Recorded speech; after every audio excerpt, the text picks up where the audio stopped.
Bonjour toi, comment vas-tu? As-tu passé une bonne semaine? As-tu vécu de belles expériences avec Jésus? Alors viens nous le raconter sur les réseaux sociaux. Tu te souviens dans une précédente vidéo? Je te disais que tu avais annoncé au prophète Daniel tout ce qui devait arriver. D'ailleurs, tu peux retrouver cette vidéo en cliquant là-haut. Et le premier épisode sur Daniel et ses prophéties est aussi disponible ici. Aujourd'hui, je vais te parler d'une prophétie de Daniel qui s'est réalisée il y a environ 2000 ans. Tu vois de quoi je veux parler? Allez, réfléchis un peu. Que s'est-il passé il y a environ 2000 ans? Oui, la venue de Jésus, bravo! Savais-tu que Daniel avait annoncé la venue de Jésus plus de 500 ans avant sa naissance? En effet, Daniel vivait au milieu des années 550, avant Jésus-Christ. Oui, avant Jésus. Au passage, Christ, c'est un mot grec pour traduire le mot hébreu « Messie ». Dans la Bible, le Messie, c'est celui qui a reçu l'onction, c'est-à-dire la personne choisie par Dieu pour libérer son peuple de la puissance de Satan et installer le royaume de Dieu. Alors que Daniel est vieux, l'ange Gabriel est venu lui parler un soir pendant que Daniel était en prière.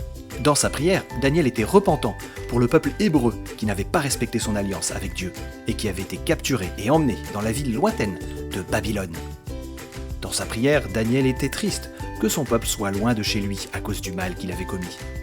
Il était triste que la ville sainte de Jérusalem ait été détruite aussi. L'ange vint alors lui annoncer que la fin de la déportation approchait. Mais plus encore, l'ange lui annonçait surtout la fin de la puissance du mal sur les êtres humains. Il lui dit ceci: à partir de l'annonce que Jérusalem serait reconstruite jusqu'au Messie, il y a 69 périodes de 7 ans. Et tu sais en quelle année cette annonce a eu lieu? En 457 avant Jésus-Christ. En effet, c'est le roi Artaxerxès, un roi perse, qui a publié un décret qui donne à Jérusalem son autorité d'avant. Alors, maintenant on va faire des maths. Tu veux bien? Prends une calculatrice et multiplie 69 par 7. N'hésite pas à demander de l'aide à un adulte. Quel est le résultat? Oui, 483. Il se passe donc 483 années depuis l'annonce de la reconstruction de Jérusalem en moins 457. Maintenant, c'est une addition, un peu difficile. Tu calcules moins 457 plus 483. Quel est le résultat? 26, bravo! Mais il faut savoir qu'à l'époque, l'année 0 n'existait pas, ce qui fait qu'il manque une année.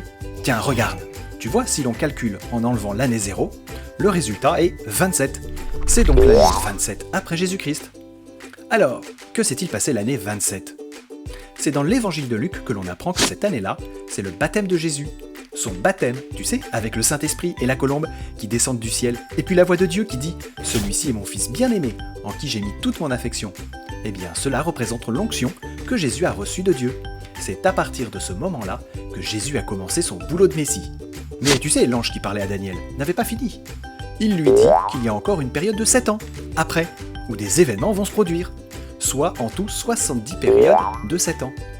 L'ange lui dit qu'au milieu de cette période, c'est-à-dire 3 ans et demi, le Messie serait retranché, soit supprimé, et que sa mort serait la fin des sacrifices que les Juifs avaient l'habitude de faire pour être pardonnés. Jésus a effectivement travaillé avec ses disciples pendant 3 ans et demi, à la fin desquels il fut mis à mort sur la croix, en l'an 31. Mais juste avant de mourir, Jésus avait mis en place une nouvelle alliance avec ses disciples, comme l'ange l'avait précisé à Daniel. Tu sais, c'est la Sainte Seine. La fin de cette période de 7 ans correspond au moment où les apôtres, l'année 34, et particulièrement l'apôtre Paul, ont poursuivi le travail de Jésus à travers le monde. Car c'est cette année-là que les chefs juifs ont rejeté définitivement Jésus et ont commencé à attaquer ceux qui croyaient en lui. C'est aussi cette année-là qu'Étienne, un jeune homme qui croyait en Jésus, a été mis à mort par les Juifs. Tu te rends compte que plus de 500 ans avant la naissance de Jésus, Dieu, par l'intermédiaire de l'ange Gabriel, avait tout annoncé à Daniel? Vois-tu, Dieu est vraiment génial. Pour nous aider à croire en lui, pour nous montrer qu'il maîtrise l'histoire du monde, il a décidé de nous donner des indications pour que nous soyons informés de ce qui doit arriver. Comme nous l'avions vu dans les précédentes vidéos concernant Daniel. Le prophète Amos a écrit au chapitre 3 et au verset 7 « À vrai dire, le Seigneur Dieu ne fait rien sans révéler ses intentions à ses serviteurs, les prophètes. N'est-ce pas formidable? Et ce n'est pas tout. Il a annoncé à Daniel et à d'autres prophètes encore plein d'autres choses à venir. Mais ce sera à découvrir dans de nouvelles vidéos. Si tu veux en savoir plus sur cette prophétie qui s'appelle la prophétie des 70 semaines, je te recommande de regarder cette vidéo. Mais elle peut être un peu compliquée, alors demande à un adulte de de t'aider si tu ne comprends pas tout. Tu découvriras cette prophétie dans le livre de Daniel, au chapitre 9, des versets 20 à 27. Mais là aussi, n'hésite pas à demander l'aide d'un adulte pour bien comprendre ce qui y est écrit, car tout est dit avec des symboles. Allez, je te souhaite une belle semaine. Que Dieu te bénisse. À bientôt!